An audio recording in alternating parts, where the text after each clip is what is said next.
Good day, fellow geeks. This week's Geeks of Azeroth, we're going to talk about the actual release date for Warlords of Draenor, new trolls, and a Robin Williams tribute in the game, and more on this week's Geeks of Azeroth.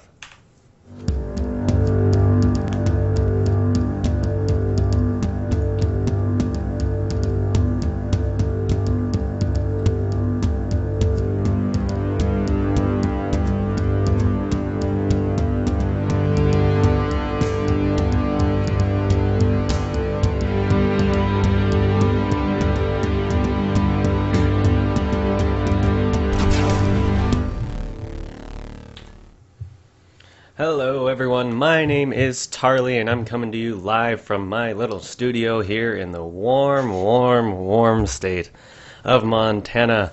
And joining me are the usual suspects. We've got Zool over in sunny California. How's it going, Zool? It's going pretty good. It's hot again. Yep. And along with him we've got our guy who likes to use his real name instead of an alias, Tom, over in the UK. I'm mild here. I was going to try and join in the hot conversation. It's not warm here at all. It's quite cold. I feel left out. I'm at disadvantage. All right. So what's everybody been up to in Azeroth this last week?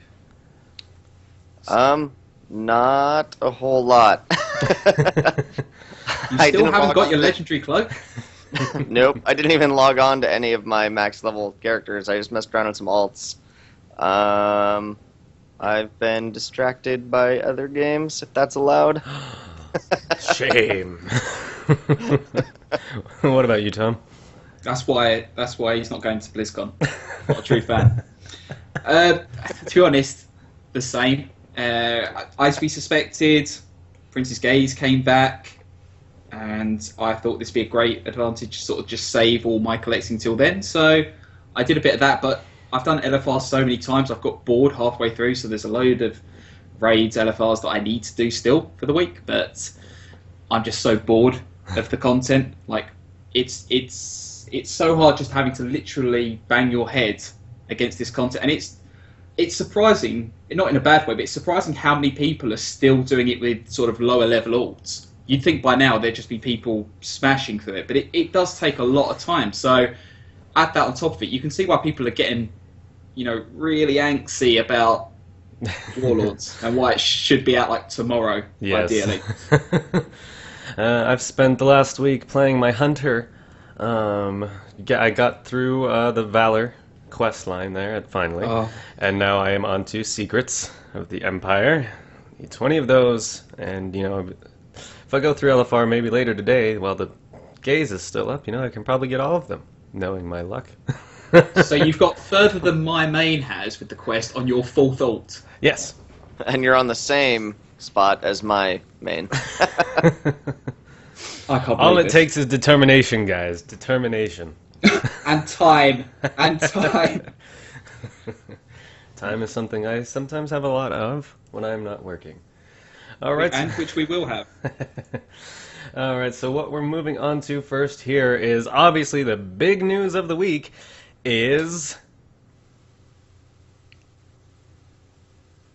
Wait for it. The release date of Warlords of Draenor. Warlords of Draenor is coming to us November 13th, 2014. That is not what I guessed at all. I was very wrong. Same here. What did we all guess? Because I went for... I said October 9th. Yeah, I was saying we were kind of guessing that first week of October, last week of September. Yeah. Were we off? A little bit. Not even near 6.0. No. But we had a great little show there. It was actually a lot longer than I was expecting. I thought they would just come out and here's the cinematic and here's the release date. But it was about an hour long, kind of a conference type deal. And we got a warm up from Mike Morheim and Ian Hazakostas and Brian Halinka. It was great. Mike Morheim seemed a bit tired when he was on stage, I noticed. Looks like he's been running all over the place and having to tell people, no, it's not coming out yet, I'm sorry. Just slamming his phone down a lot. But it was cool. We ended up learning a lot more. Well, maybe not learning a lot, but a lot was confirmed about what's coming in. Like Brian Holinka confirmed some stuff about Ashran, like looting other players and stuff like that, and got a lot of good responses from the crowd. But I don't know. What did you guys think? What did you? I don't know. Do you think it was a good enough presentation to get people back interested into the game? Well, I was trying to watch on my phone while I was at work. Standing at the front desk, and I'd be like, oh, pause, answer the phone. Try to get back in. I have really horrible connection at my work, so I kept losing and then have to join back in. I'm like, I missed like 15 seconds. What happened? But overall, I kind of wish they had gone with just sort of showing the cinematic and the release date, because it felt like they were trying to fill time with some of the rest of it. I like the information we got from everything else, but they could have just done that in like interviews with websites and given people some exclusives and stuff, and and we could have read over it or watched it at our own leisure. And instead, like I said, I was at work. I was expecting, okay, I'll see the cinematic at the release date, no big deal. And it's like, no, it's like an hour long where I'm like trying to see, wait, are they showing it yet? No, I need to go back to doing my job. That's understandable. There were a lot of angry tweets on the internet of people getting kicked out of the live stream, right, when certain things were happening. Yep. And a lot of angry tweets from people who just didn't make it inside of the building. They had to close off the entry to a lot of angry people standing outside who couldn't go inside, and that's unfortunate. Yeah, admittedly though, they did say it's like a first come, first serve sort of thing. And when you put it in LA, of all places, you're going to get a massive turnout. Yeah, they should have. They should have come to Montana. Like, come on, Blizzard. No one lives here. Mm-hmm. I just feel sorry for that guy queued up on. Didn't Chris Metzen say that someone had been there since Tuesday? Yeah. Tuesday afternoon, and he's come in and he's getting the BlizzCon 2012 run through of what Warlords is going to be. Yeah. And I'm sitting much. thinking, just give him the cinematic. Come on. Yeah, everything Brian Holinka and Hazukosis talked about was pretty much stuff we already knew. Which was definitely, I was wondering why they did that. But what we hadn't seen before, we had heard rumors it was coming, but a new storyline from Blizzard, kind of like the stories about Emperor Xiaohao. Did you guys watch those? Not all of them. Oh, they're going in the same direction here with Lords of War. This one, obviously, the days, as Chris Metzen says, the days of the whimsical panda are gone, and we are back into the epicness that is Warcraft. And we'll go ahead and we're going to show you here the first episode of Lords of War. It's really to get us all pumped up so we can know our enemies that we're going to be fighting here down the road. So let's take a first look at Lords of War. And this one is about Kargath.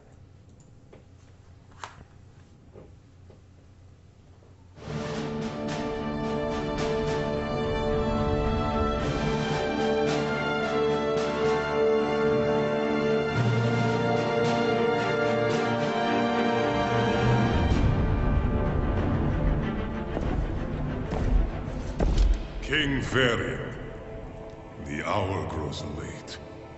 You must sign the declaration of war. I was just a child when my father rushed to confront this same evil. He didn't understand these warlords at all. That mistake cost him his life and brought this kingdom to ruin. You are not your father. I know. But how can I succeed where he failed? You can start by trusting my counsel. I have faced them before. On Draenor, you were there all those years ago. Yes. Believe me, they are not invincible. Then tell me of them, Murad. Tell me everything. Very well. Kargath had no clan.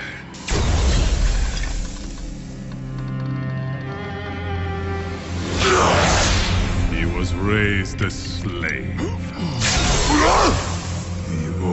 His cruelty was intolerable.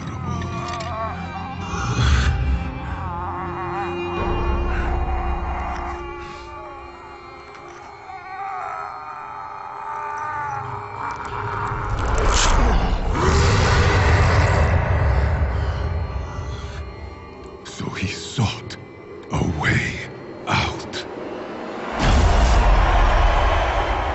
The arena. 100 orc lives was the price for freedom. Fight. Kill.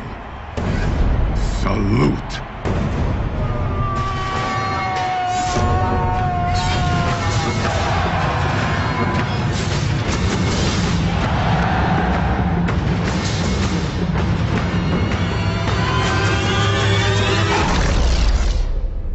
Kargath was unstoppable, and the day of his final fight had come.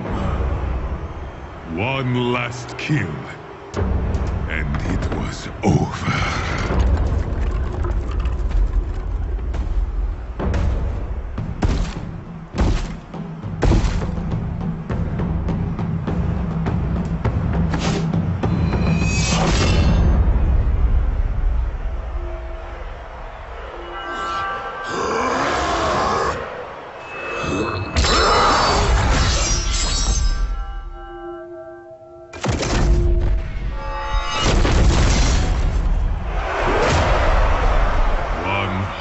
Lives. Kargath had earned his reward, like every champion before him.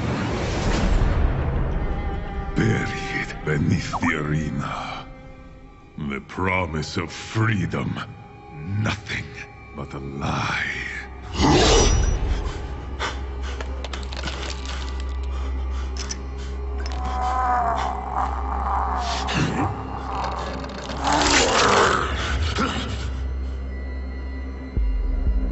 Kargath would be chained no longer.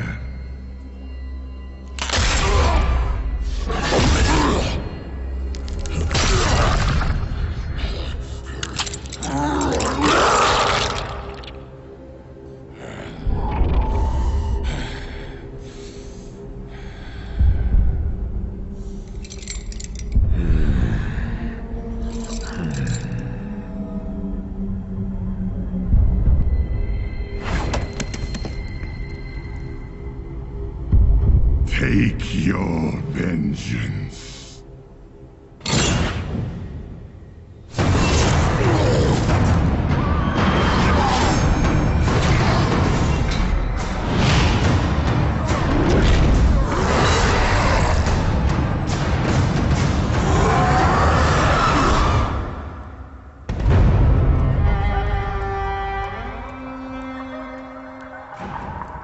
Bound by vengeance, their name would be spoken in fear. This was the birth of the Shattered Hand.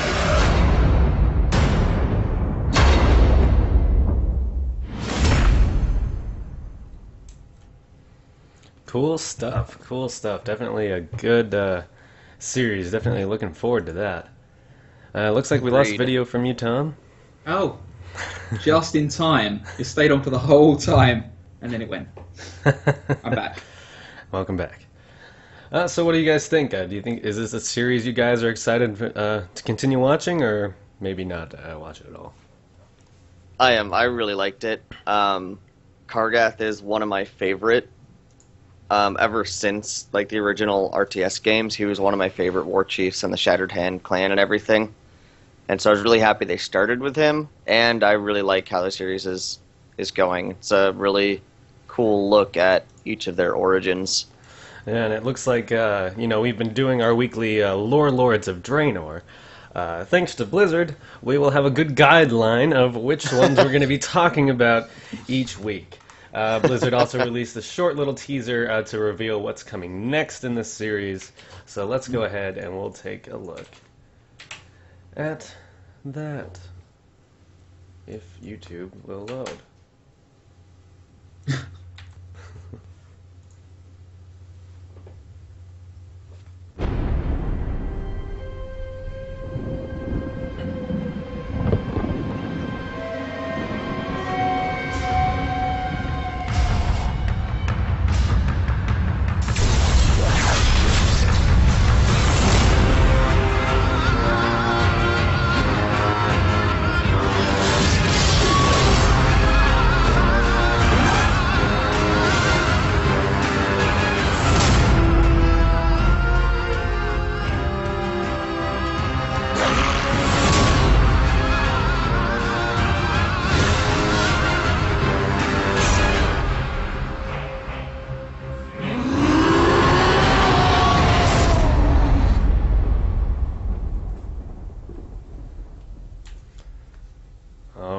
Good stuff. Definitely looking forward to seeing the future of that, whatever is to come of it. It's nice that Blizzard decided not to do Ner'zhul because we've already done it. Exactly. I mean, that's what Chris Metzen, I imagine, meant when he said, we're only going to do the ones that are important to the plot. What he meant was Geeks of Azeroth have already done one or two of them. They've already done it. Exactly. And we need to do these ones. Yes, thank you for that. We know they're listening. We have a quick little audio clip here just on what Chris Metzen said, so we'll take a quick listen to that as well on the Lords of War. Well, I hope you guys enjoyed that. As you can see, the age of the whimsical panda, sadly, is over. The Warcraft of old is back, and it is as savage as ever. We have 4 more episodes of Lords of War. They're going to be debuting over the next number of weeks. We're not featuring every warlord in the series, just very pivotal ones that really affect the way the story is going to play out in the game. So cool stuff again. As he said, the age of the whimsical panda is gone. And I'm very happy about that. I'm glad Blizzard is keeping on track with epic. So, any last words from you two on Lords of War before we move on? I'm just really excited. They had all my favorites in their teaser, so that means they're getting talked about. Yep. I guess before we move on, do you think it's a bit odd? I mean, we hear about Chris Metzen was talking, I don't know if he mentioned it in that clip, but he mentioned earlier that effectively we're getting sort of a real badass sort of enemy again. But in a way, they've really gone out of their way to try and get us to like them and sort of empathise with them, which I find quite unusual. Yeah, when we get to the cinematic here, it's like we see all these emotions in the orcs, and then, they really want us to see what they're seeing, feel what they're feeling. That's exactly something I thought too. It's like these are supposed to be our enemies, but I feel myself. They turned down the demon. They're right. They turned down the Legion. I mean, shouldn't I be rooting for them at this point? And I have to say, Garrosh is looking good in the cinematic. Handsome Garrosh. Rugged Gary. All it took was going back in time for that smooth skin to really come at. Got rid of that corruption crap that was going on. Yes, definitely. No more Yasarj going through his body. Is that right? All right, moving on from that. Also, during this little press conference, whatever you call it, Blizzard put out a little preview of Warlords of Draenor in action. So if you haven't been following along with the beta or anything like that, this is a good chance for you to see some of the dungeons, some of the new character models, stuff like that. So we'll go ahead and we'll play that for you.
All right. I don't know about you guys, but seeing that video makes me more excited for the expansion than maybe even the cinematic itself. That was a pretty cool video we got right there. Yeah, it shows a lot of good stuff. The new models, the zones, everything. Yeah, if you haven't been seeing much of the beta, that right there gives you a really good view of what is to come. And just seeing Grimrail Depot, I am so excited for that dungeon. A moving train. I honestly, I think that's the most exciting dungeon that I've seen probably ever. Mm-hmm. Just this idea of just something that's actually... I don't think Blizzard's had anything quite like it other than Spine of Deathwing. I think it's the only time. So it's cool to sort of get back to that, less static feeling where you're running just back and forth down the same thing. Yeah, and seeing Ubers as well in there, we got to see a little glimpse of Leroy Jenkins's body. Mm-hmm. I heard it's rumored in the heroic version you can resurrect him, and he does something special. Not sure what that special thing is, but just charges ahead. Pulls everything. Holding on to you and you die. You wipe. That would be awesome. So we assume at this point everyone has seen the cinematic. We were basically showing the rest of the videos because maybe everyone just skipped past all of them and just to watch the cinematic. But let's briefly talk about how we felt about the cinematic. Tom, why don't you start us off? I mean, they were given a lot of teasers. Well, not a lot of teasers. There was 3 images, but still, there was a lot building up, even up to a few hours before people were really sort of trying to speculate what was going on. I did notice that there was one last leaked image that I might have been able to come across at the last minute about the time travel, but I'm sure everyone's seen by now. But still, I don't think people were as prepared for how awesome that was going to be. Because simply put, I mean, a lot of people have said things like, all orcs, where's the alliance? Let's see a bit of the other side of the portal and that. But that's not what it's there for. It's about just building up the suspense and just showing you the bad guy. That's what all the cinematics have always been about. That's what Burning Crusade did. That's what Wrath did. That's what Cataclysm did. Mist was the only one that played with that formula, to be honest. Yeah. So really, these cinematics are about showing off the bad guys, and I think it did it brilliantly. And what more could you ask for? I mean, that last shot for Dark Portal, the thing looks massive, absolutely humongous. Yeah. So I'll look forward to tearing that thing down. What I love about Blizzard Cinematics, and Chris Metzen himself has said before how they've never been able to quite capture the real scale of Azeroth and other lands in the game. They just can't do that. And when you see the cinematics, you really get a feel for how big everything is. Like you said, the Dark Portal and just the land itself. Everything is just massive. It's such a massive world. And the quality of them over the years has increased so much. And you just look at, like I said before, handsome Garrosh. I mean, he just doesn't look anything like his in-game self, really. But you can still tell it's him. But, man, if that's even anything close to what they're going to look like in the movie... Yeah. That'd be great. That's just too much to imagine. What about you, Zul? The cinematic was, it was amazing. It was really cool. I do have some kind of issues with it, though. One, we kind of touched on. It does show who our enemy's going to be, but they're the good guys in the cinematic. Right. So the cinematic, you're like, oh, freaking Gul'dan and Manaroth, they're these bad guys, and yes, Garrosh is good and Grimosh is good because, Garrosh told him to not drink it, and they resist it, and they fight back. Oh, and by the way, we're conquerors. Wait, what? I was just rooting for you, but now you're gonna come kill... Wait, who's good and who's bad here? Right. And so like I said, I really like the cinematic. I just feel like it doesn't give the proper twist on how we should be feeling about these characters. Yeah, I get that completely. You kind of side with Grommash and Garrosh at that point, even though we just, tried to kill Garrosh and locked him up and he gets away and kills some people. But no. But in this one, you're like, yeah, you stopped them from being all corrupted. That's cool. Wait, no, we still have to fight you. And I'm pretty sure everybody at this point has seen the image of Grommash standing in the fire right before Garrosh pushes him out of the way. He's standing in like the exact same pose, exact same angle of the end of Warcraft 3 when he stood in the fire, Manaroth's fire, and died. So good job, Blizzard. Does a nice throwback to that. Yeah. One thing that people are kind of sad wasn't in the cinematic, and I agree. There was no Hell Scream. That's where they get their name. Is they have the Hell Screams, Gramash. You know, their name comes from the fact that their lineage, they have this like blood-curdling battle cry, and Gramash didn't let loose with it. He was a bit distracted with the green fire, you know, standing in it and all. I think some of the best tweets though that came out after the cinematic, there was one that said, "Oh, so it appears Manaroth wipes on Iron Stars as well." Yeah. And someone else said, "So in the Gramash fight, if you kill the engineer, he goes and lets it loose anyways. It doesn't stop it."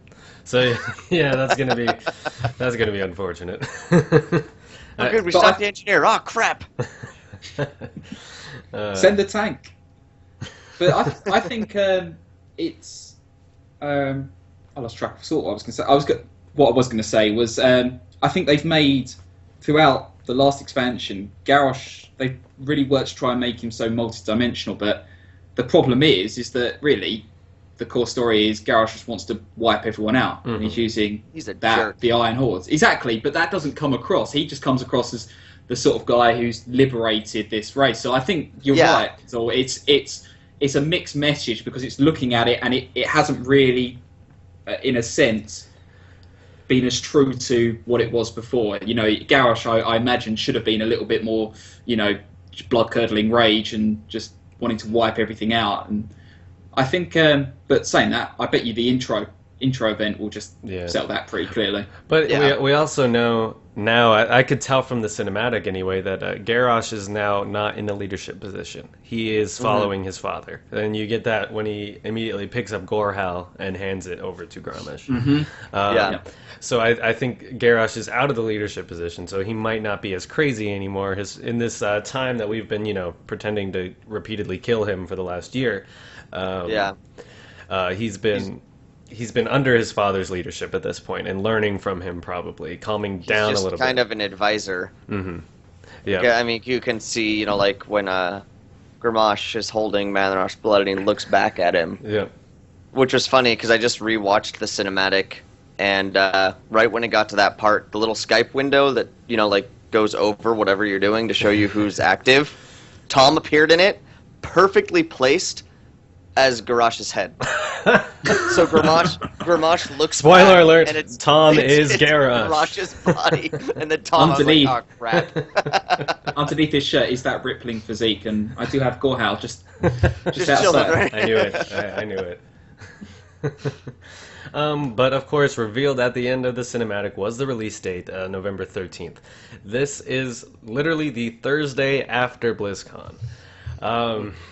Again, this is not what we were expecting. No, it wasn't Tali, was it? It was not.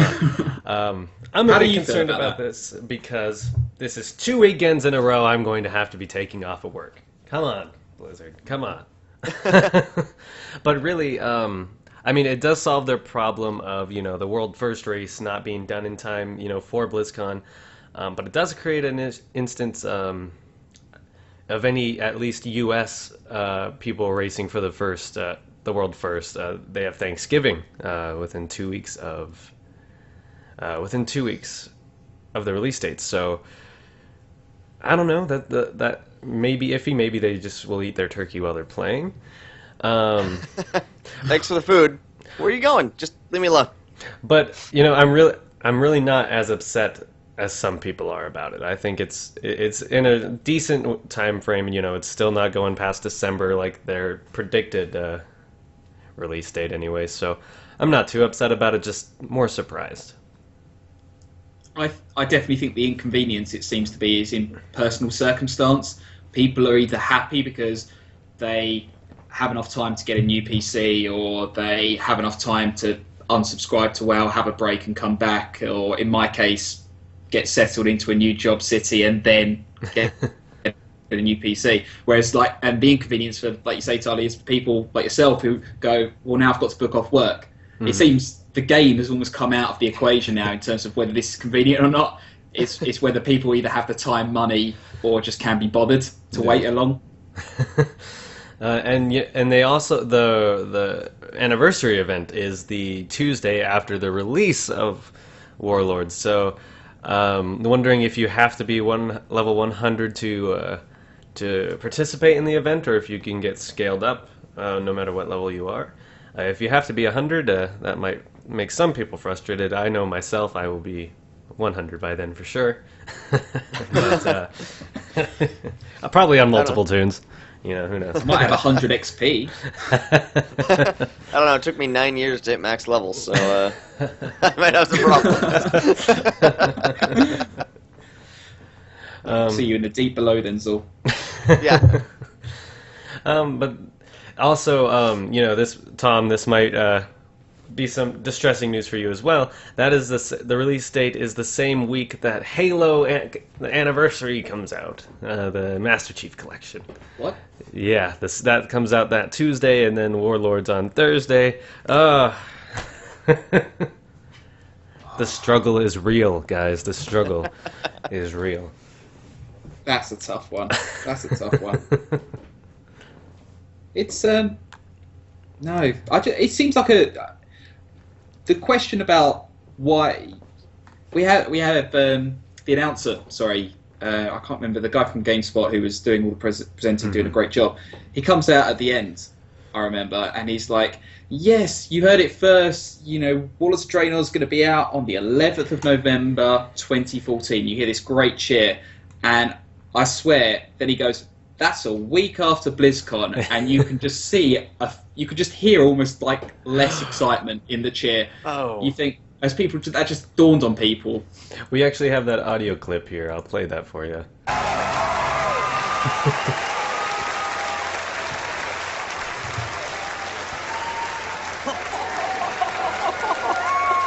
How awesome was that? Yeah! Woo-wee! I don't know how Blizzard does it every time, but they do it every time. That was incredible. All right, ladies and gentlemen, you heard it here first. Warlords of Draenor launching on November 13th, 2014.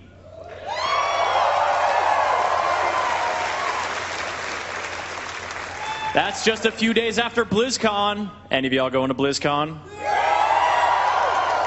I had a feeling. Yep, you can definitely tell. Everyone's just like, yeah, it is right after BlizzCon. Thanks, Blizz. And I know we got another member of our Epic Geeks network. He is flying all the way from the UK out to California to go to BlizzCon, and so he gets back to the UK maybe that Wednesday, I think he said, before the release. So he's going to be very rushed, and then jet lagged and all that, and then have to play the release if he wants to anyway. It's a good thing he's a StarCraft fan through and through. He's otherwise he wouldn't have a lot to do. Right. But I guess we can touch on that now very quickly. Sally, what do you think's going to be the sort of focus point for WoW in terms of a BlizzCon announcement? Because they obviously just can't ignore it. They won't ignore it, absolutely. I'm a bit concerned that it might just be more panels on what to expect from Warlords. We may see announcements of future patch content, what's coming in 6.1 or 6.2, or even the final raid. But I really think we might get lucky and get the title of the next expansion. They most likely won't have any trailers for it or anything like that, but they might be able to reveal what it's going to be called. But given that we're, won't even be into the expansion yet, they won't want to give too many spoilers. But I do feel like this is going to be a, Heroes of the Storm / StarCraft, maybe new IP focused BlizzCon. WoW might just be pushed off to the sideline this year, as well as the movie. The movie is most likely going to have a bigger presence this year. I'm sure. But anything? Anyone want to say anything else on the release date or BlizzCon or anything like that before we move on? I think we're good. All right. I'm all cinematicked out. So next from that, we had a little conversation. There's been a convention going on over in Germany. I don't know if you guys have heard about it. It's called Gamescom. where Tom Never Shilton, he has been doing a little talking, and he happened to reveal the final raid boss of the entire expansion. So let's hear, we have the audio clip of him announcing that, so here we go. Let's take a listen. Can you tell us something about the end boss, the big boss of this expansion? I know perhaps it's Grommash, but what's No. Okay, you it's mean, not Grommash. Do you mean for 6.0 launch? No, end boss? for the last. That is Blackhand. I fought him yesterday. Yes, it was very interesting. Yeah.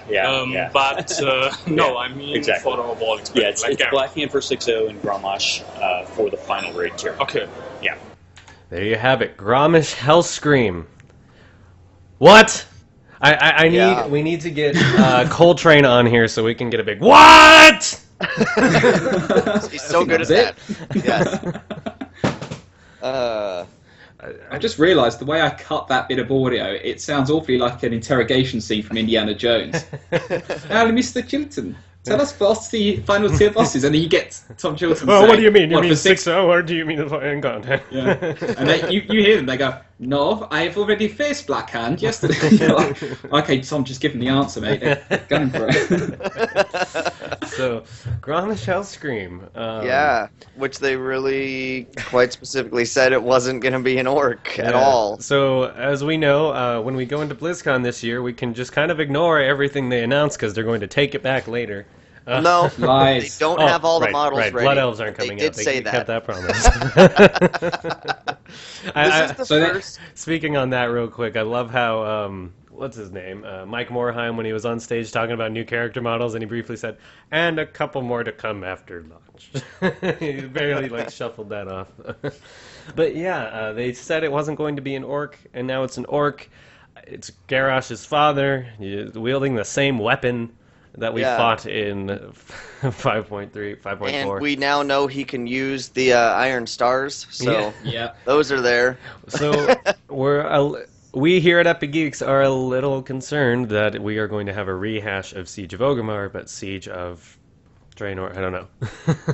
Yeah, well, like they said, I don't know where it was said. I mean, there's been a lot of different interviews going on over at Gamescom, and they did say that the final tier won't just be a bunch of orcs with Grommash at the end, that there's going to be a heavy Legion influence in that tier.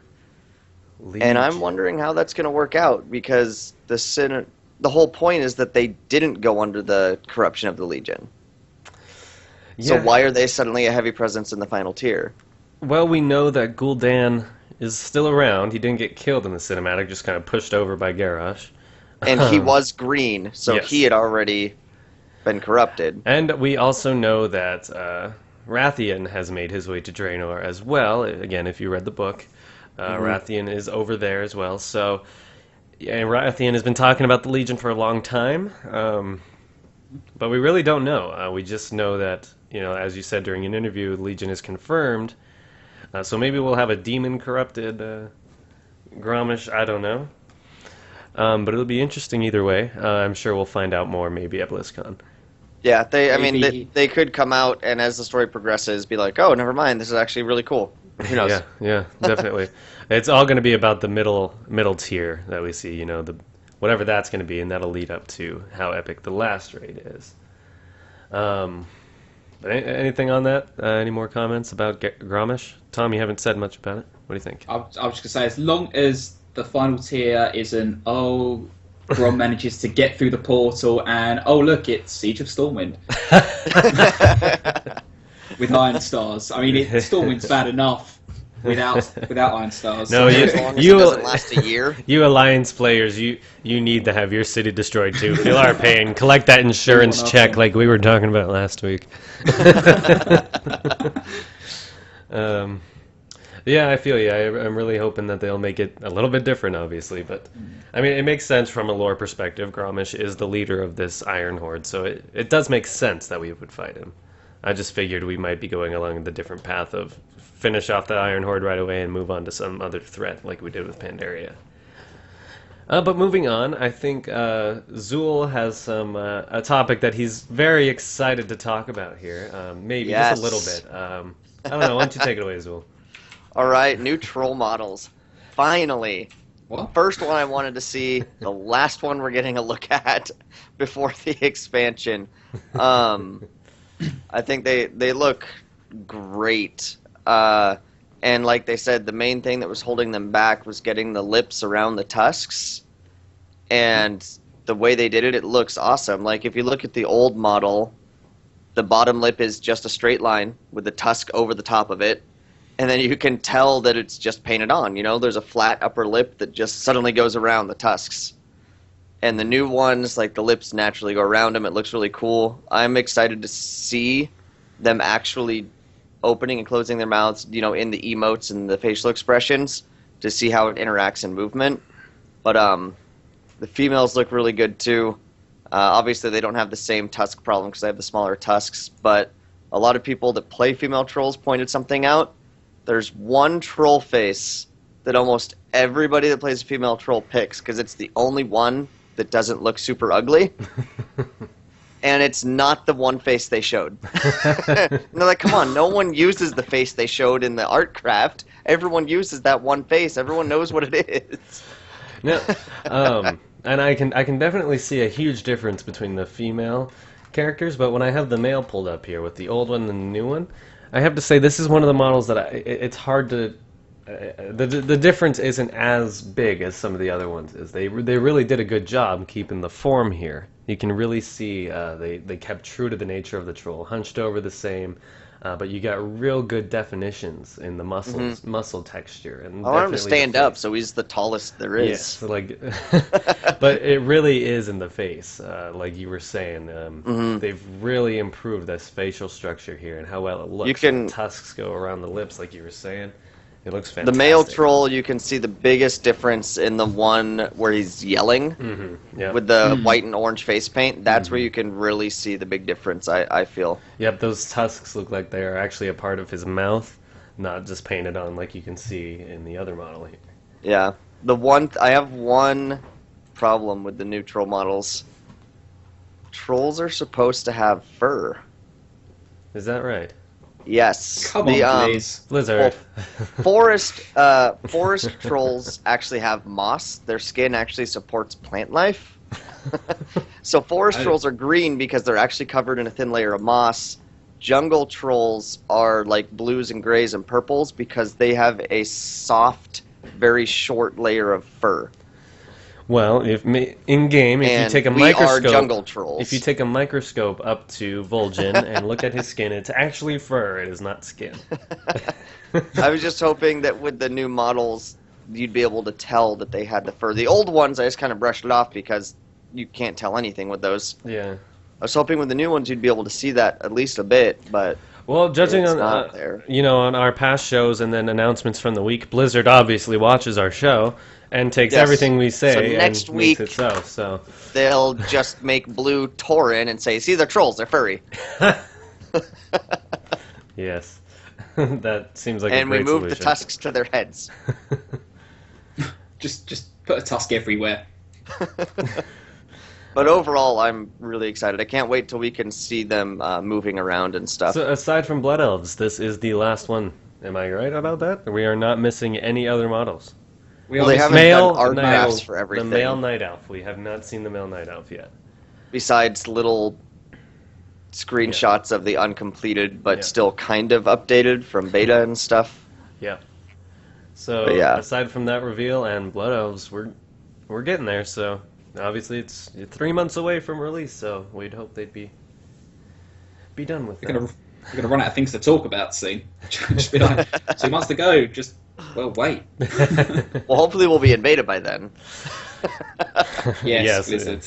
And then we'll have stuff to talk about. Come on, Blizz. Come on. So, as well as announcing the cinematic and the release date. Oh, almost knocked my mic over. We got an announcement that updated Upper Blackrock Spire is going to be a part of the release event, the 6.0 pre-patch for Warlords of Draenor.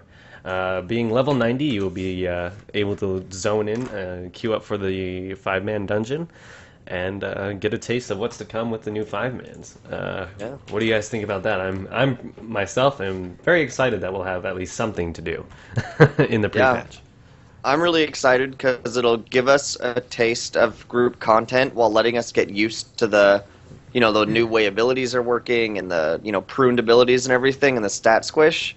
And it said that they said we'll be getting some gear to help us get ready. So maybe we'll get a little bit of gear from it and have a good time. Right, hopefully. While we count down the days. Hopefully it's better than the Timeless Isle gear. If it's just, $496, that won't be helpful at all. I think at this point, really, they should make it at least like LFR level, eye level. Like 520. That'd be cool.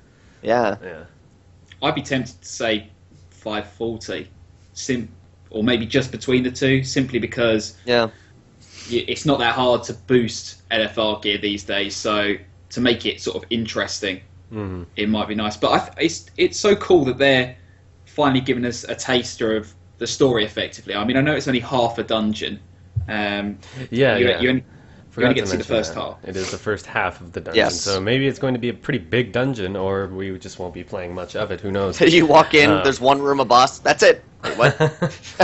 Well, I mean, playing the upper and lower Blackrock Spire, those were pretty good-sized dungeons, compared to the rest leveling up. So, definitely looking forward to that experience. Looking forward to seeing what that one is like, rehashed, redone. Yeah.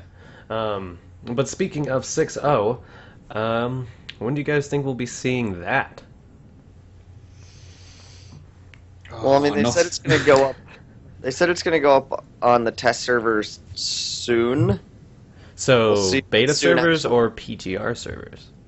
Yeah, I'm not. I think they said test, so I think PTR, but I'm not sure. So I kind of glanced at it, Right. A quote, I don't really have the quote in front of me, but it was not a direct quote here, but they said soonish, within the next few weeks, we will be putting it on the test servers. Yeah. So if that is PTR, then good news, everybody. Everybody has access to the PTR, so you can log on there, try out your class with the stat squish, stuff like that, maybe a couple months before the pre-patch. Yeah. Because then they have said that the pre-patch itself will be like the usual, a month before. Yes.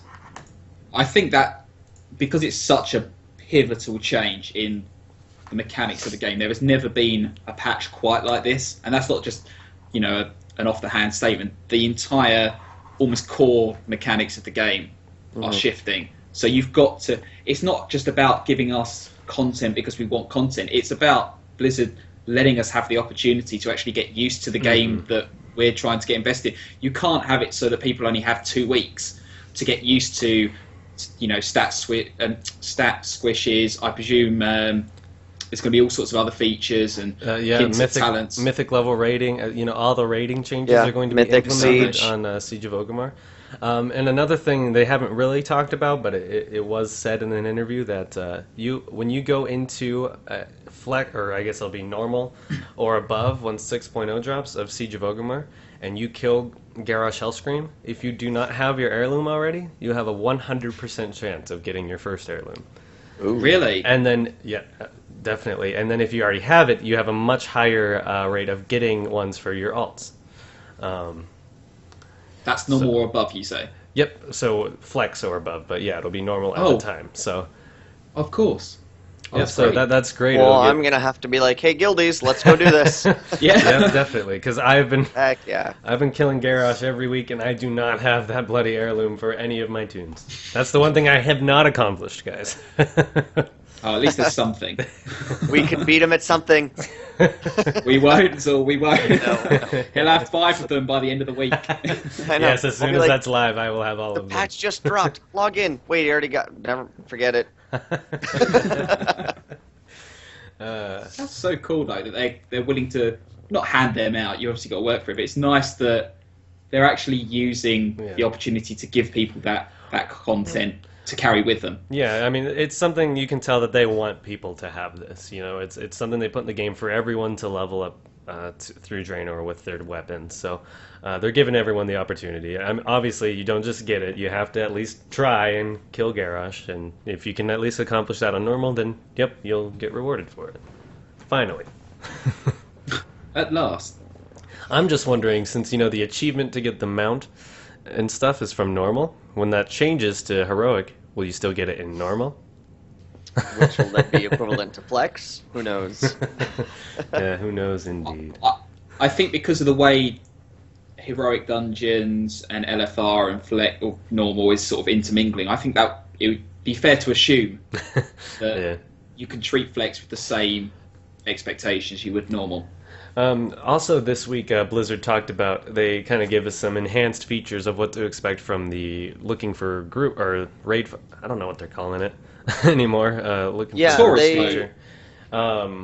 The new group finding tool that's coming in the game, and this will be coming with patch 6.0 as well. But if you've ever used anything like Open Raid or OQ, this is great. It'll allow you to find groups for anything that you want to do. Built right into the game, cross-server functionality. So if you are looking to run normal once 6.0 runs, you can just find a group, queue up, and go ahead and do it. Just like that, built into the game, cross-server.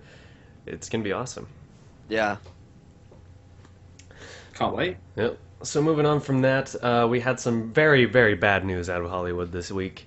A beloved actor, comedian, great guy, Robin Williams, passed away this week.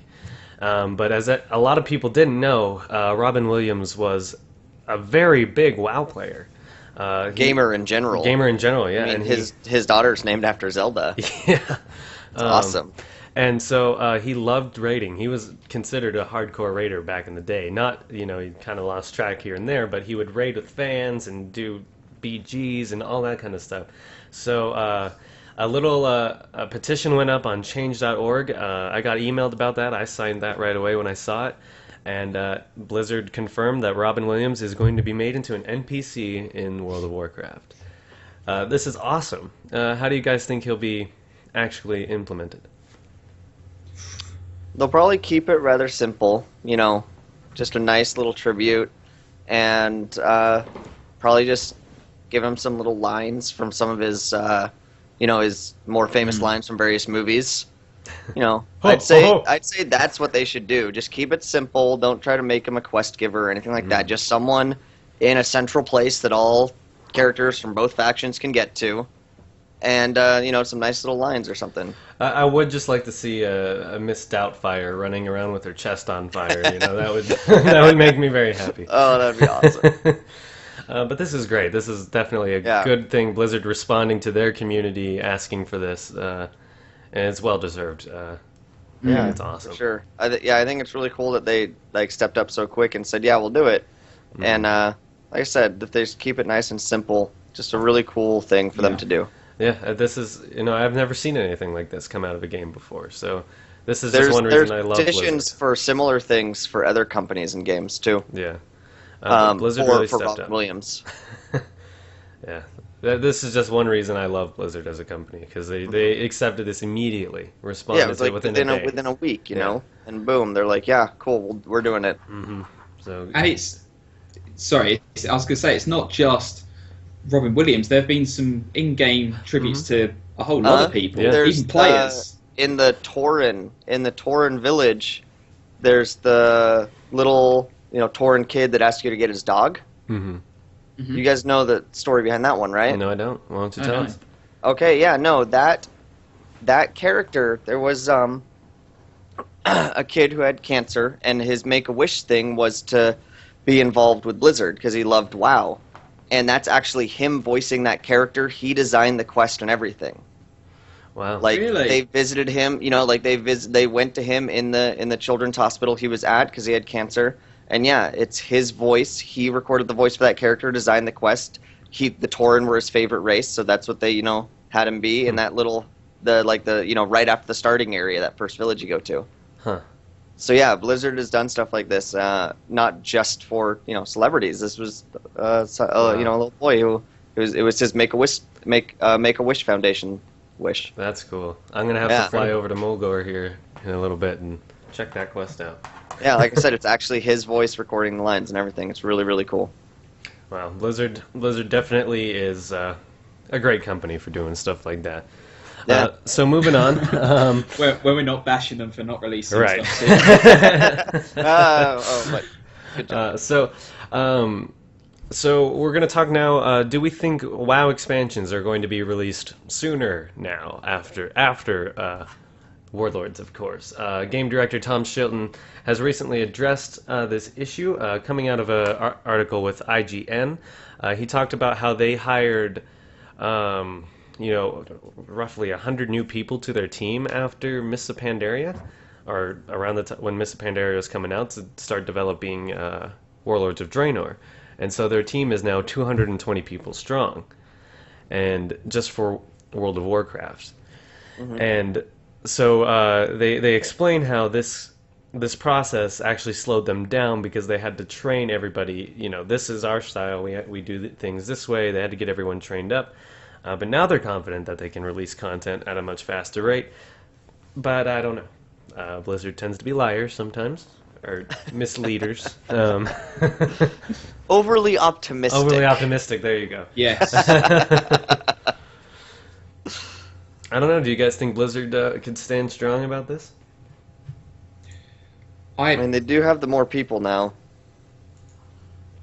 I'm just reading the article now from IGN, and I've seen this quote about the Emerald Dream, where they say the Emerald Dream feels like it doesn't quite have enough to be an expansion. I'm trying to find out what that refers to, but people have been asking for Emerald Dream expansion for a long time. A lot, like they want one, and they actually addressed it and said, "Well, doesn't feel like there's enough content, but maybe we could work it into an expansion where it plays a major part, like a raid 2 or something like that." Yeah, I think this is fair play, really. I mean, they're right about trying to get core values on. They are, if not worried, so to speak, but it's important to Blizzard that they keep the core values and the tone to all their expansions and all their games. They don't want something that's wildly different, because it would just upset the player base too much, and they just get criticised too much.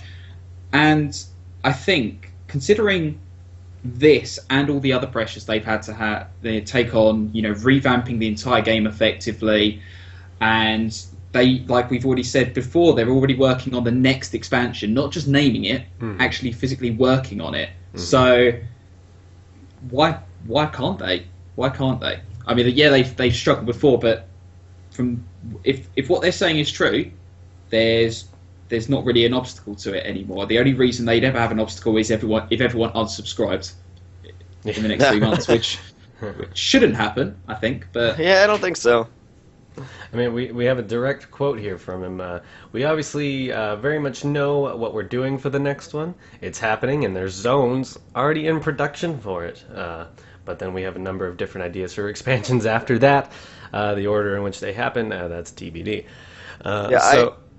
I thought that was really interesting, them talking about how they usually have an idea of what the next few expansions will be, but not necessarily the order they'll come in. Mm-hmm. Yeah. But, so, like we were saying, with this increase of people, I think it's definitely possible for them to increase the expansion rate, but what do you guys think is too fast for an expansion? If they go to the yearly, like every November, let's say, they start releasing a new expansion, wouldn't that almost feel too fast? It would depend on what they did with raid tiers. If they were going to go yearly, I think it would mean there would only be like the initial tier and a final tier. Just 6 months each? Almost. Yeah. Maybe with other like smaller content patches like we saw in Mists of Pandaria in between? Stuff like that. Yeah, definitely see that. If they were going to go to yearly, they can't fit in multiple full big tiers. They'd be too close together. Mm-hmm.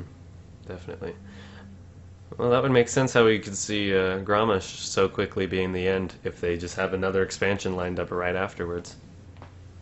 Yeah. Problem is, though, isn't that sort of damaging the sort of permanence players have when we jump into Mist?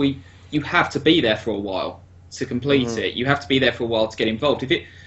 If they do it every year, I think Zoe, you're spot on. They wouldn't have any development time to build anything else other than a first tier and a last tier. Yeah. But my worry is that would, if it's coming on that quickly, you risk having almost like a dip in, dip out structure to the game, where people will say, "Well, I'll come back in a year," and then you realise that your player base, after about 3 years, has missed like half the content over those 3 years because they've been dipping in and out. Yeah, I think it would make it harder to come back if you go away for a while, and I think it makes it even harder to have new people come into the game. Because right now, a new person coming into the game, which we're going to talk about a little bit, but a new person coming in the game, they feel behind, but they're like, well, there's not that many expansions. But you go look at a game that does have yearly expansions, the EverQuest series, they do. They're like, this is our 26th expansion. You're like, whoa, okay, I'm not even going to think about that. That's just too much to try to get caught up on. Yeah. Like, I used to play EverQuest 2 every now and then. I'd, sub for a couple months and go away. And it's been a while now, and I'm like, there's like 8 expansions since I played last. I don't even want to try to get caught up. It's just too much, even though I enjoy it. So there's got to be some kind of sweet spot then that we would be looking at. A year and a half, a year and 3 months. I think the 2 years is fine as long as they stagger the content within it better than they did this time. That does make sense. If we would have seen Warlords out by September, that would have been perfect, because that would have been an exact 2 years, and 2 years, have delayed Siege of Orgrimmar and Throne of Thunder a bit longer. I mean, we were in Throne of Thunder within a couple months after release of Mists of Pandaria, so... Yeah. If they space it out a little bit, the raid tiers, they space them out a little nicer, and do the 2 years, I think that's good. Yeah. What do you think, Tom? Yeah, no, exactly. I would much rather have it spread out a bit more and have more content, as opposed to keep having these cut-off points where they say, right, that's an expansion, because I think also you'd lose the meaning of the term expansion. Yeah. Because how can you say, oh, here's our expansion, we're going to sell it for, about 40 quid, $60, and it has half the content or a third of the content that all the others have had. So I think it's... Sorry, go ahead. I'd just say we'd be starting to feel like Call of Duty or Assassin's Creed players, where it's just new one every year. New one every year, And and I think, certainly in my case, I don't know about you guys, but I have skipped Assassin's Creed games, and I have Revelations ready to play, but I haven't played it because I don't know where the story is up until then, and I think I don't want to start it until I've caught up. And with an MMO, you can't really play catch-up in the same way. You can't just say, I'm going to play Cata for a week on my own. Yeah, you can't just go, read Wikipedia to see what the story is and just jump into the latest game and just not play the previous ones. Well, I assume, with each expansion they're going to raise what you can boost your character to. So when the next one's coming out, you can pay $60 for a boosted 100. So then you have to buy the game, all the expansions, and a boost. Yeah. Question will be, will each expansion consequently come with a boost? Maybe. Yeah. Don't know. That's definitely a good question there in itself. And I think I brought this up last week. Will they even keep raising the level cap, or will they go into something like Paragon levels, like Diablo? Path of Titans. Path of the Titans, yes. Path of the Titans will finally come. Make it a comeback. Okay. Well, moving on from that. Also this week announced was the physical collector's edition of Warlords of Draenor. And there's pretty standard stuff in here that we normally see from a collector's edition. Let's see, where is this picture here? Well, let's see, we got an article in Joystick. I'll pull this up here. Inside we have Warlords of Draenor. Comes with the collector's edition. What do you know? Good start. You get the game. on DVD, ROM. I didn't know those were still made. And Blu-ray. And Blu-ray. Behind the scenes, Just the cinematic. There's a behind-the-scenes DVD and Blu-ray 2-disc. You meet the development team, see what's going on, see what the process of why it took so damn long to get this expansion out. And then there's the collector's edition of the soundtrack, where you can immerse yourself with the sounds of war. So you get to hear blood and screams and sword clanking. That's all it is. It's just battle and weapons hitting flesh. You're like, this is kind of... It's the hell scream. That's it. It's just an hour's hell scream. So it's a heavy metal CD then. And you get... As well, you get the art of Warlords of Draenor, the book, the visual book that you get with a lot of collector's edition games. I kind of want that just because I have a collection of art books myself from games. We get a Black Hand mouse pad. So a nice picture of him on your mouse pad if you want to be running your mouse over his face. We also have World of Warcraft Dread Mount Raven and the Dread Hatchling Pet. That's pretty standard. That comes, and as well as the StarCraft 2 and Diablo 3 in-game items. That comes with the digital purchase as well as this collector's edition. But I don't know if it was announced for the digital one or not. But you get a Hearthstone card back with this. They said that is being. Oh, that added. is. They said that you will get that with the digital, and they'll be updating the digital page soon to show that that's part of it. I see. So yes, you can have different backs on your Hearthstone cards as well. I don't know how important that is to people, but they've shown a picture of it. It looks pretty cool. Yep, I like the purple one myself from Naxxramas, but we'll see from this. What do you guys think? I think it's pretty standard stuff that we usually see. Pretty much collector's DVD. Yeah. I thought I'd seen in a picture that they were releasing. Maybe I missed it, or I'd got the wrong thing. They were putting in TCG cards, like the physical TCG cards. But I guess they haven't done that. Well, since that's been discontinued, I would highly doubt it. That's what I thought when I saw it, but still, that's a bargain. That would make them even more rare. But I don't know. I myself have never purchased a physical collector's edition. I don't know, have you guys? I did for Kata. I haven't. Because it was on sale. HMV was going out of business and they needed to get rid of them. So I thought, here we go. I'll have that. Now I'm like, man, I wish I had all the freaking physical collectors and all that maybe I'll stuff. get them later, kind of like Tom, if I see it on sale. But obviously, right off the bat, I'm just going to get the standard digital collector's edition. Just because it's easy, I don't have to leave my computer. Exactly. I want to be right here on my computer when it goes live. I am going for server first here, people. Those aren't a thing anymore. I know, but I like to think they are. Server first Death Knight right here. It's priced at $90, $89.99. Is that the same as it has been in the past? Or? It's always been rather expensive. Yeah. But of course, with everything that comes with it, I'd definitely say it's worth it, especially if you are a collector of stuff like that. It's definitely worth the money, I'd say.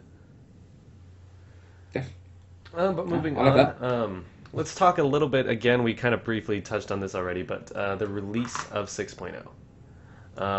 Could we be seeing that sooner than a normal patch? Pre-patch, as we've seen in the past? No. No? Maybe. Jake, you go ahead. I mean, I'd like it sooner, but I'm trying to find where I read that they said it would be the standard month. They said it somewhere, and I can't find it now, so maybe I'm making it up. I'd like it sooner, because we are getting that Upper Blackrock Spire, the first part of it, and the Iron Horde invasion, which they said there'll be a lot to do there. And I'm wondering what that's going to be like. I'm wondering if it's going to be similar to the what was it called? Battlefield Barons. Oh yeah. But maybe. just updated, learn from that, make it a little bit more going on than just doing the same things over and over. But they could definitely go with that type of setup in the Blasted Lands. Yeah, they said there's going to be Iron Horde pouring through, and there's going to be a boss that we have to kill. I can't remember what his name was, but they said there will be a boss. And then once we're done with that, then we can do Ubers for a month or two. I figured it could be coming earlier because we are within the next couple of weeks. We'll see it on the PTR. If they're testing it that soon, we could potentially see it, but I think no later than October 14th will we see that. And I thought it was interesting when they were announcing the pre-patch, when they announced the stuff that's going to be in it, they were like, the stat squish, the new abilities, all this stuff. They never said the models. Right, and I'm a bit surprised by that. Uh-huh. I was looking for it very specifically. I was like, come on. I can say I'm looking at MMO Champion now, and they had a Gamescom interview with Tom Chilton, and they said that one of the highlights of the interview was that he said 6.0 is coming roughly a month before November 13th release date. Oh, okay. So Tom Chilton has apparently said that. Oh. Roughly a month. Yeah. Well, there goes my suspicions of it coming out sooner. And that's actually still not all that far away, really. I mean, that's early October. Right, so we're it's not too far. 2 months away from that, actually. Yeah, roughly. Not bad. 6 weeks even. Yeah. Not that. Oh no, sorry, 2 months. But we also, from that same interview, we learned a lot about the raid release schedule, stuff like that for Warlords once it comes out. Raids will be opening roughly 2.5 weeks after the expansion releases. That's pretty standard. Usually it's actually only a week. Am I right about that? From what I remember, at least in Myst, it was only a week. I think we do have 10 levels this time instead of just 5. Yep, 10 levels, so 2.5 weeks, and plus the anniversary is the next week, so they probably want people to really just get in there and do the molten core stuff.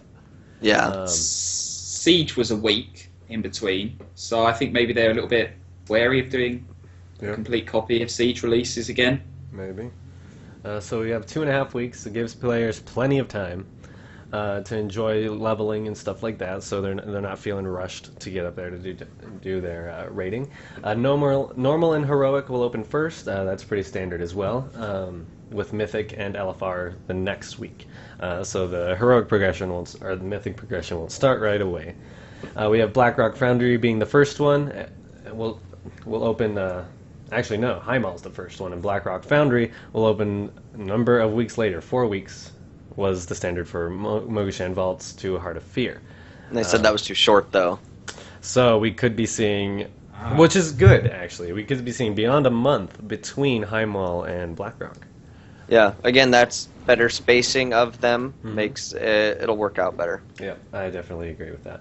And we've already been confirmed as well that there's going to be different eye levels with the gear between Heimal and Blackrock Foundry. Yes, and we already know that Grommash is the final boss. I like how they very specifically say it will be a completely different fight from Garrosh and Siege. We promise. Yes. Because he'll have Gorehowl this time. And they confirmed a legendary item, or I guess the legendary items, will be a ring. Yep, that's the quested legendary. It'll be a ring. They said it'll have a visual like the cloak. But here they're saying legendary items. There's going to be more than just that ring. Will most likely come from defeating really difficult content. So mythic level legendaries. That's probably what we're going to be seeing. I don't know. I don't know how I feel about that, honestly. I mean, I guess, if you are a mythic level raider and you want something beyond what everyone else can get, that makes a lot of sense. Give those players something legendary beyond what normal people can get from the People's Legendary. I guess we did discuss that a few weeks back. Doing something beyond the People's Legendary, and that's probably it. Something that you can only get from Mythic. Just to clarify, so towards the end of this expansion, gameplay will revolve around grouping up in small teams and taking your legendary ring into fiery mountains. Don't let it get bitten off. Almost in a fellowship-like structure. This, I wonder where they're getting an inspiration here. Can I also say, I got this wrong. I thought when they said roughly 2.5 weeks about the raids, I thought that was in between tiers. So when I said Siege came out after a week, a lot of people probably thought I was a bit stupid. I apologise for my stupidity. Siege did not come out a week after Myst launch. No, that is incorrect. that would have been a disaster. 2 years of Siege. So, and they talked a little bit more on garrisons. Depending on what your buildings you have in your garrison, there will be different relevant content throughout the world. So I assume that means like different rewards you'll be getting when you're out in different zones, but really don't know we also talked about it a little where, like, if you have the lumber mill, you get the stuff like that. You get that, the little, and then if you get the arena, you get the gladiator. So different things happen, which is cool. And they said somewhere as well that there's down lower. They said moving your garrison is still something that would be nice to do in a content patch. So they said they would like to do that. It's not saying they will, but it is something they want to do because they said people will get tired of having it in the same spot. Because moving entire forts is easy. Right, yeah, you have to think about it logically. Like, how would you just pack up this whole... They do it in StarCraft. They just lift off the ground. That's how it's going to happen. Out of minerals. I don't know if you guys noticed this. We talked about last week about how Blizzard tends to do releases on Thursdays. Well, apparently they were considering Tuesday for release date, but apparently Armistice Day is on that Tuesday, so they went for Thursday. which I think is a little bit interesting. I always thought it was a Thursday without a doubt, because a lot of people on Twitter said, "Oh, it's on a Thursday, really?" And I was sort of responding like, "Yeah, it's always been on a Thursday," but yeah, they were gunning for Tuesday. I don't know. And there's also apparently talk of a Karazhan update. Possibly, but they also mentioned with the new flexible scaling of raids up to 30 players, there is not room for 30 players in Karazhan. So trying hard enough. Yeah, come on, Blizzard, make those hallways wider. Just shrink the player characters. Just shrink them down. Yes, that would work. How would the chess event work with 30 people? Carefully. Everyone's just half the players are just sitting there watching. Like, go. They put up bleachers, and so 20 of the people sit down. You guys are literally and go benched. do it. And you get popcorn and you sit there. Maybe. But we've got a world-breaking discussion this week. We're going to talk about, is it too late to join the World of Warcraft? Last week, the guys on IGN's Game Scoop shared their thoughts on whether there's much of a point in joining World of Warcraft at this stage of the life cycle. And we've got a little bit of the audio from that, so let's take a listen.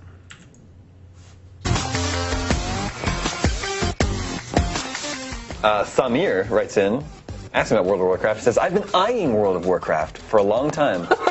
Like a decade. The starter pack has dropped to $20, which is a fairly reasonable price. So is it too late for me to join now, since practically everyone is abandoning ship, or is there still hope to play with people? Yeah, it's too late. Don't bother. Really? I'm not briefed on the numbers. What he mentioned sub. They announced this week, in the last quarter, they lost another 800,000 subscribers. Yeah, jeez. It's not too late for that reason, because there's still more people playing that than any game that is perceived as still being... over 6 million people 6.8 paying million. every month. Yep. At least paying, Okay. even if they're not playing. For reference, a few years ago, they had 13 million people playing that game. Yeah. It's still so much bigger than Guild Wars or Final Fantasy 14 or ESO or whatever MMO you consider kind of up and coming. So if your concern is having people to play with, don't worry about that at all. But if you're just starting, don't you need other people who are just starting to play with? Yeah, but that'll always be, right? Yeah, there's more people on WoW servers than any other MMO. Yeah.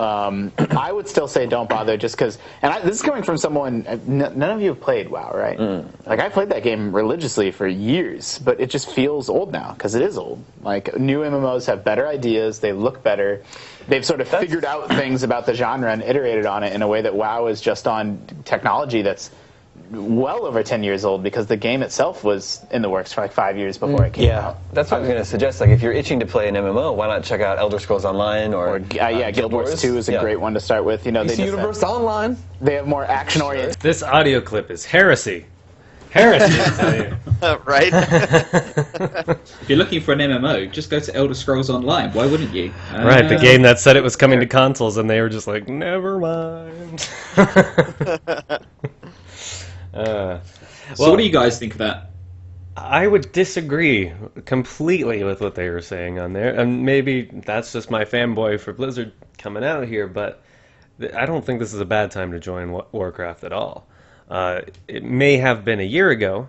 There wasn't too much content for new players to do, but now we're heading into big changes with Warlords of Draenor, hopefully getting more players back with that, and I think this is a better time than ever to join World of Warcraft. I actually have a friend who just started playing Warcraft. He, like a month ago. He'd never played it before. He has played MMOs before. I actually got him started on his first MMO with City of Heroes. And then he's played, other MMOs since then. But then me and some of his other friends and like some of his cousins that I'm friends with as well, we all have played WoW on and off or are playing WoW. And someone, like, he got the friend invite.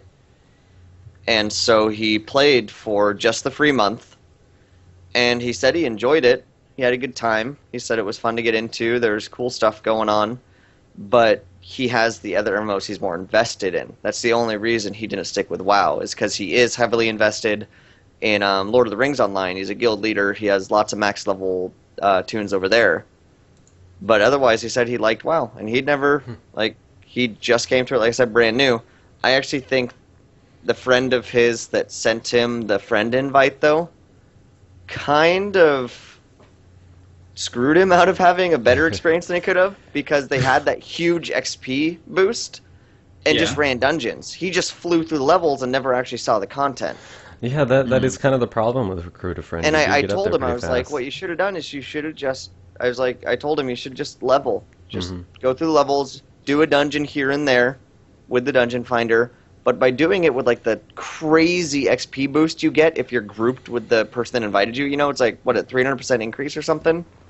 Yeah, 300%. Yeah, he had a 300% increase and would just group with his friend and just run dungeons over and over. His gear wasn't even keeping up because you level like 5 times per dungeon.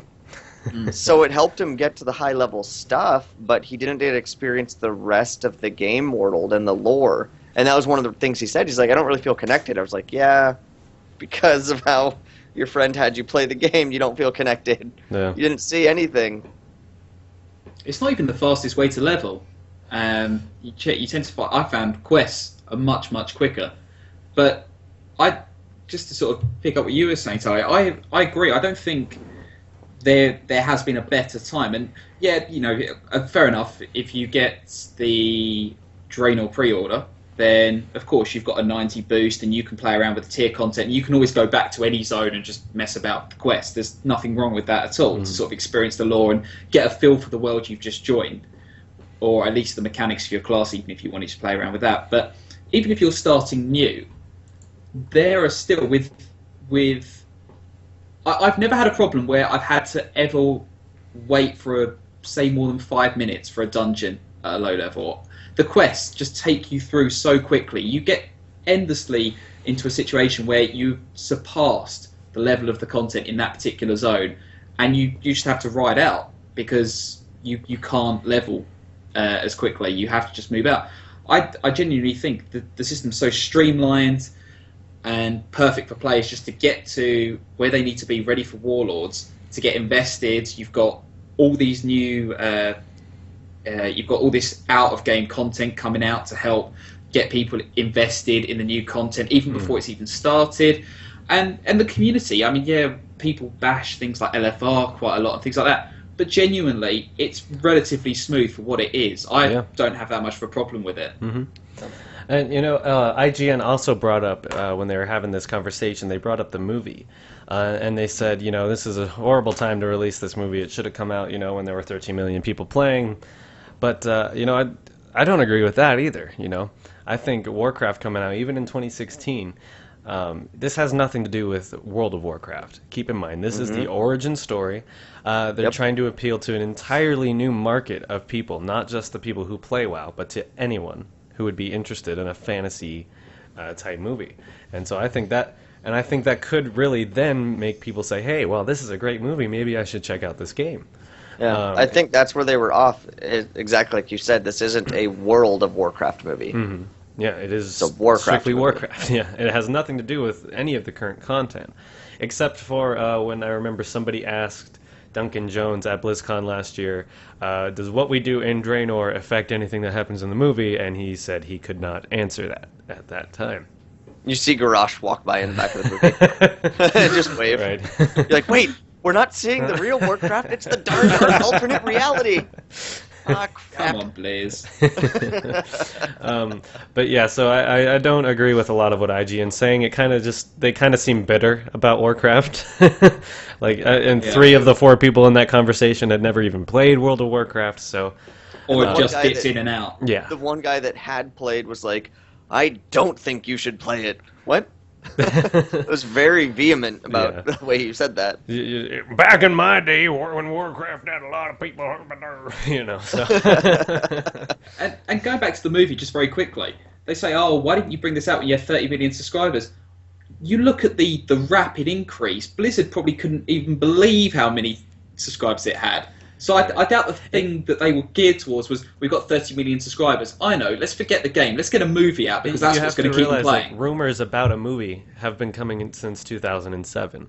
That's when they were first talking about it. And Sam Raimi, director of Spider-Man and other horror movies, was going to be... It was going to direct it. And And it wasn't just the fact that they weren't making the movie, it was the fact that Blizzard is so particular that this movie has to be perfect with their world that they just weren't getting it at that point. And Sam Raimi wasn't the guy. And now they're confident with Duncan Jones. They're going to have a good movie. I see a lot of similarities with how Warcraft, with how Blizzard is handling the Warcraft movie, like taking their time, waiting, finding that good director.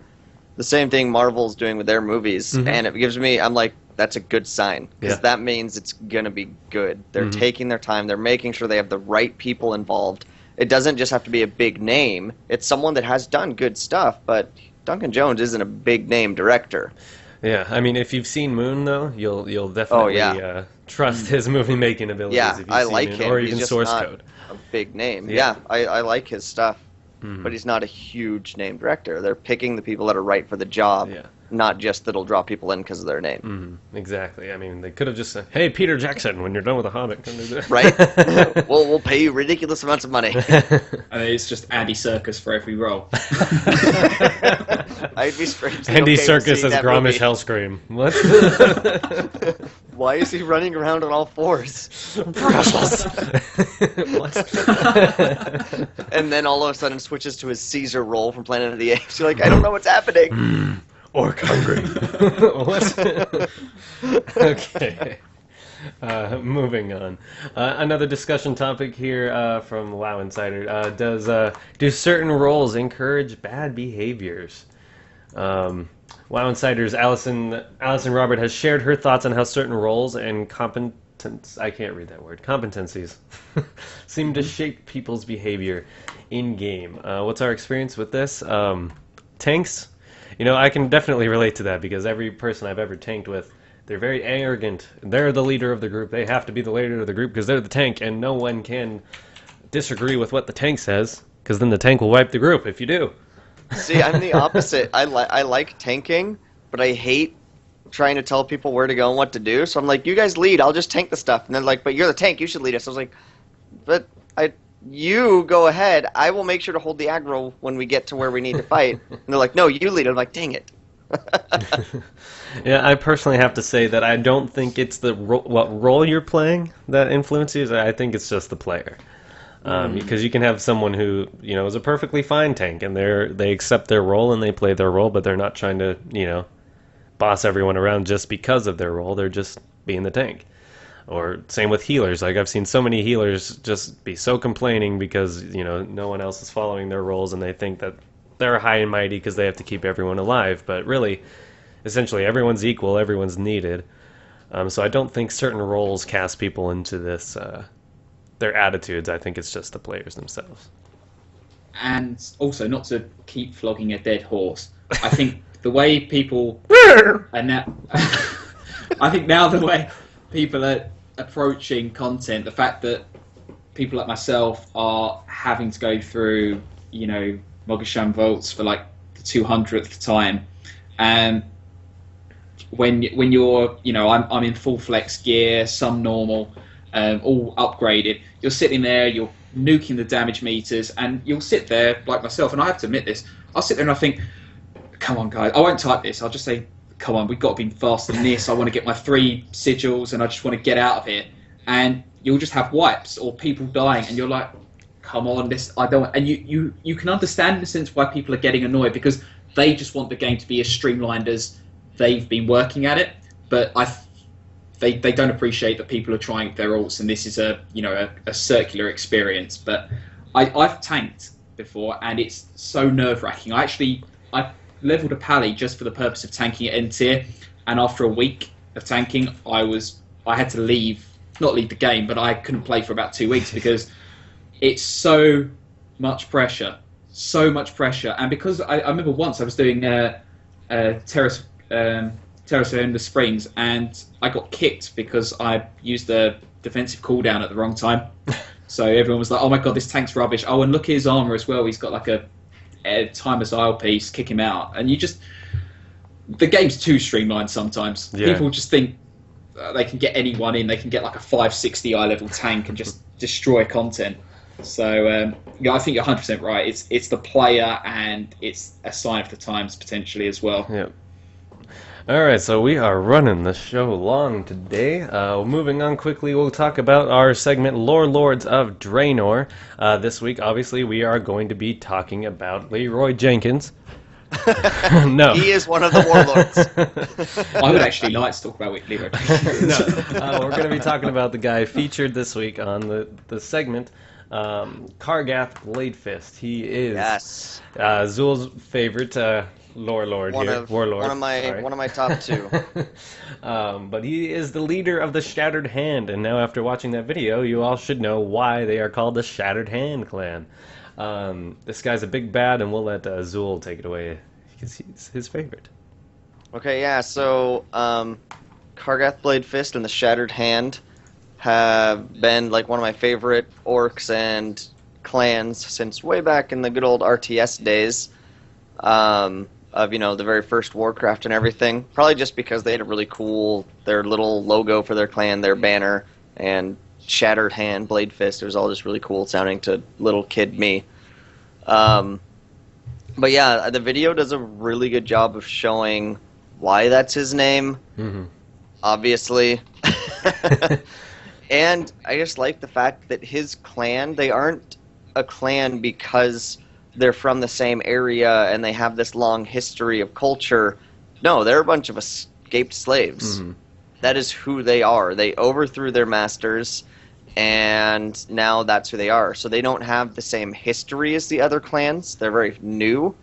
But Kargath was always respected as a great warrior by all the other war chiefs. Even then when they were fighting each other, they were scared of him. And these guys are definitely a brutal clan, that though. Am I right? They are one of the more... We don't care. We're just going to kill everything that we have. They're more savage out of the groups of clans that we have. Maybe yeah, and notice I don't know. In some of the artwork, the top of their banners are their own hands that they cut off. Which like you have their banner, it has their symbol on it, and then at the top is their closed fist of their left hand they cut off. Yep. Which. I mean, we all know that orcs are, brutal in general, but these guys are the tough of the tough here. These guys are not afraid of anything after what they've been through in prison, kind of like Thrall in a way, but, Yeah, see, Thrall took the very non-orc way to not be a thrall, a slave anymore. This is definitely This is the orc way of not being a slave anymore. And I love this picture here from Warcraft Adventures, the game that never could be. But this classic drawing here of him, he kind of looks like a pirate with a really bad hook on his hand, but still, it's funny to see how even back in the day he was portrayed as, still has that sword of a hand, Pete's Pan on steroids. I know, right there, and you're like, he doesn't look as intimidating. Yeah, but it's also... Sorry, go ahead. No, you go. I was just going to say, I perhaps it's, other people listening might feel the same way. I didn't realise that we faced him before in the Burning Crusade. Shattered Halls, Burning Crusade content. I could not. Now I'm looking at him, the model. I can remember seeing him, but at the time, I never thought, God, this guy is one of the most dangerous war chiefs who've ever lived. Right. So it's just quite incredible, really. I wonder what my character would imagine, like just absolutely nuking Bladefist 1 second and then going 30 years back and finding that he's one of the most terrifying people. And there's a huge difference here between models. Like you see a demon tainted one, and then here he is. He looks so much stronger here. His character model for Warlords, he's definitely intimidating. And for some reason he's gray. And again, we do know he is the final boss of the first patch. Final boss. Well, isn't that Blackhand? Oh, right. I'm wrong. It is Blackhand. Yes, sorry. I get these guys mixed up. It's true. I think it's going to be a while before people stop getting them mixed up until we've actually seen them individually and fought them. So I'm wondering where Kargath is going to show up. Who knows? They have said that the Lords of War segments are based on warlords who are going to be pivotal in the storyline. So if they haven't got their own video, they're a speed bump, effectively, narratively speaking. These guys are going to make huge differences to the sort of the whole expansion. So you have to wonder whatever he's going to do. It's going to affect us big time. And it's going to be violent. Yes, especially from him. He is going. Like I said this a couple of weeks back, I think I am predicting the death of a major lore character from either the Horde or the Alliance. Yeah, and I can picture him being the one to slit the throat with his bare hand. That is a blade. It'd probably be like impaled more so. I don't think he has the subtlety to slit a throat. But I can definitely see Thrall dying. He's stepped away from leadership for a long time. It would actually be really interesting to see another orc that escaped from slavery and gathered other orcs around him be the one to kill Thrall. Yes. I don't know. I'm going to make that prediction right now. Let's throw down some money here. But yeah, I can see something like that happening. But yeah, definitely an interesting character here, Kargath. He's got a lot of history. Definitely looking forward to seeing how he plays out in the story of Warlords of Draenor. Sorry, Tom, you had something to say? Sorry, no, I was just thinking how. Are we saying that if Bladefist kills Thrall, is that the central narrative for both the Horde and the Alliance, or are we going to say that if you're playing as Alliance, he kills one of the Alliance? Because I'm just trying to imagine who would kill. I mean, if it's Jaina, I'll just... Maybe he would have to kill an Alliance player, or else all the Alliance people would be like, why is he killing a Horde player? Why not an Alliance person? Because it's so Horde-centric all the time. Kill our guys. Kills Alliance. Okay, kill Anduin. Killing an Alliance character. Kill Anduin. Kill Anduin. Please. Oh, yeah, Tom doesn't agree. Tom likes Anduin.